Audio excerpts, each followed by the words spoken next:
A floating ball of chaos from the realms far beyond, the Spectator is an aberrant entity that can spell doom for unprepared adventurers and those who simply happen to fall foul to this anomalous oculus and its devastating eye rays. Spectators are extremely close relatives of the more well-known Beholder, and while they are significantly less powerful than their multi-realm feared cousins, they are certainly much more mild-mannered and far less paranoid, well, in most cases, and there is a reason for this. Jumping back through the annals of time and into ancient planar history, legend has it that the humble Spectator was created by the god Helm, who charged them with the guardianship of his devout followers. The idea was that these many-eyed servants would be able to use their tentacled peepers to watch over the priests and paladins of Helm, lending aid where necessary and providing companionship during their many adventures. However, as with anything intended to be a source of good, evil often finds a slippery foothold nestled away in the recesses of purity, and in this instance, it just so happened to be the recently ascended god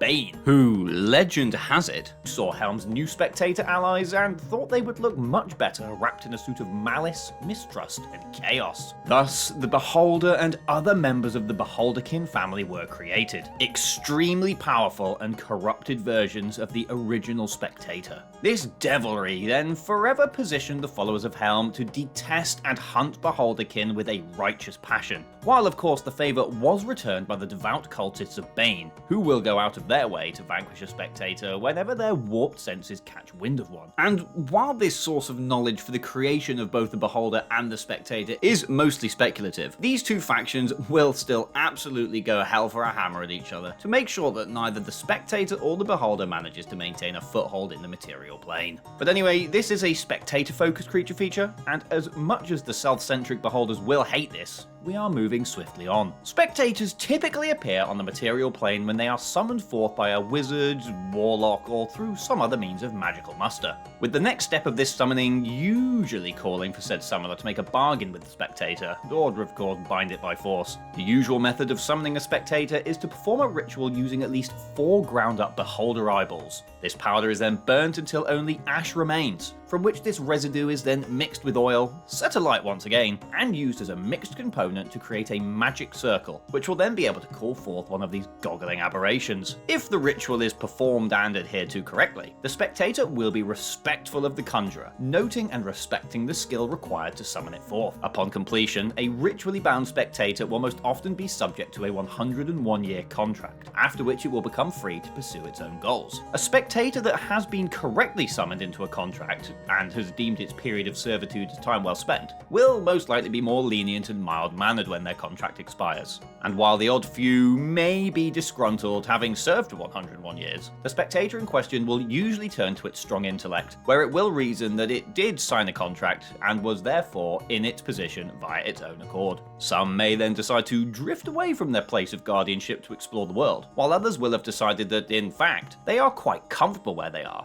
and will spend the rest of their days acting more as a willing companion to their summoner or whomever inherited the Spectator's contract, should the original summoner have passed away during the Spectator's period of oath. However, sometimes a Spectator can be forced into a contract through alternative, less consensual methods, and this, while still carrying the clause of a 101-year servitude, is likely to end very badly for the individual willing to press gang the creature into bondage. In this instance, once the Spectator's forced subjugation ends, the aberration will go on a targeted rampage, seeking to put an end to the one that caused it 101 years of pain and suffering, going as far as it can to erase its captor from existence. This rage does not only extend to ending the life of its slaver, and an angered Spectator may even go after direct descendants or partake in the desecration of monuments, graves, and sacred family heirlooms. They can harbour this hatred for an extremely long time, often holding a grudge against the perpetrator's bloodline until the end of their days. And a Spectator is really not a creature you want to get on the wrong side of. They have become extremely well known by adventurers, scholars, and arena locals far and wide for their incredibly potent eye ray attacks, which can shut down the nervous systems of their opponents through body-locking paralysis, cause extreme confusion, render creatures terrified, and even kill with blasts of concentrated necrotic magic, all of which can be performed at a range of up to 90 feet. Spectators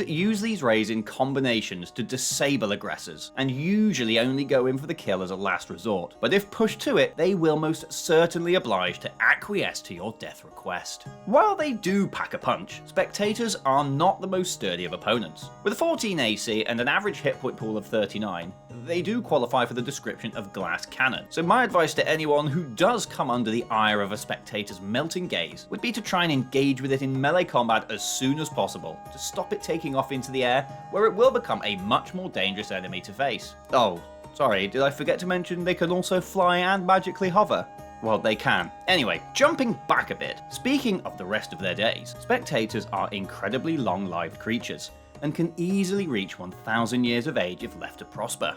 Spectators also have an incredibly bizarre life cycle. Upon reaching the milestone age of 1000, the Spectator begins to undergo an otherworldly metamorphosis. Once they notice this change is about to occur, they return to the void of space, the astral sea, or the far realms themselves. If this isn't possible, they seek out a suitable alternative such as the Underdark. Having now arrived in their transformative sanctuary, they settle down and wait for the fascinating process to begin. And when it does start, their large central eye bulges and inflates, with this growth branching out slowly, eventually affecting each of the Spectator's 4 eye stalks as well. Once this engorging growth takes hold, there is no stopping it, and the stalk-based eyes will continue to grow, while the previously maxed out central eye begins to reverse its progression, receding to the point of near non-existence, acting merely as an anchor for the 4 eye stalks left behind. At this point, each eyeball atop its stalk is now ripe and fully grown, with 4 new budding tentacles beginning to sprout from around its circumference. It is at this point that you realize that each of the Spectator's 4 eye stalks has grown to become the new body of a young Spectator. And once the fresh tentacles have fully grown, and their 4 deadly eye ray spewing eyeballs have fully opened, the new mass detaches from the now completely shriveled body of the original Spectator, thus completing this bizarre life cycle as 4 brand new Spectators enter the glorious plains of the far beyond. Spectators truly are full of surprises, and despite their leaning towards a truly horrifying outward appearance, they are usually amicable, with some even priding themselves on their friendly and approachable natures. A curious and unbound Spectator may even spend its days in the company of scholars, learning everything it can about the worlds it visits, and using this knowledge to help better its surroundings and guard the land,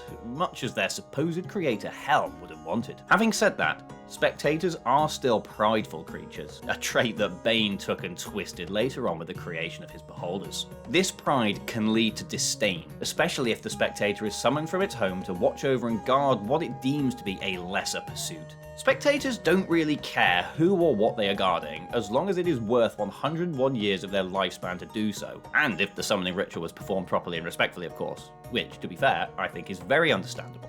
A Spectator that doesn't feel its time is being well used will still perform the 101-year servitude out of some form of odd, beholder-wrought pride, but once this bond ends, it will leave immediately, and may even sabotage the very thing it had been tasked with keeping safe as a final act of enraged defiance. Now, it is worth noting here that Spectators are native to the plane of Mechanus, and this is the place where you are most likely to find them drifting around and enacting their lives. However, as we have mentioned, they do drift off and can often be found in other locations such as the Far Realm. But where else could you potentially find them? And, well, in terms of where you may encounter a Spectator, there are numerous potentials. Some of the more traditional sites outside of Mechanus that a Spectator may haunt would be a wizard's tower or a magical monument, unto which they have been summoned to watch over. Could find them listing through the Underdark, the void of the astral sea, or of course the Far Realms, as the creature travels to find a certain item or site of significance. You could even find a Spectator in the company of other adventurers, some summoned forth, others doing so by their own free will, as their natural curiosity compels them to explore the land with other charismatic beings, who will be able to keep each other entertained on their lengthy wilderness escapades. Your party could also come across an enraged Spectator which has lost its mind due to a provocational event, with the creature floating ominously between yourselves and the path onward. Will you try and talk it down, or is it far too late for that? And with that, I would like to say thank you very much for joining me in this creature feature all about the aberrant Spectator. If you did enjoy it, please consider dropping a like, commenting with your thoughts about this enigmatic eyeball, and of course subscribing to the channel. As a quick update, I do want to make more of these going forward, but rest assured that the Dungeons and Death Battle series will be returning very soon, with the CR4 Seasons combatant currently being voted for over on Patreon. So be sure to head over there and make sure your favourite denizen gets its chance to represent in the arena. Voting for this is absolutely free, so there's no reason not to go over and take a look. Other than that, thank you once again very much for watching. Let me know what creature you want to see featured next, and I will see you very soon for another video.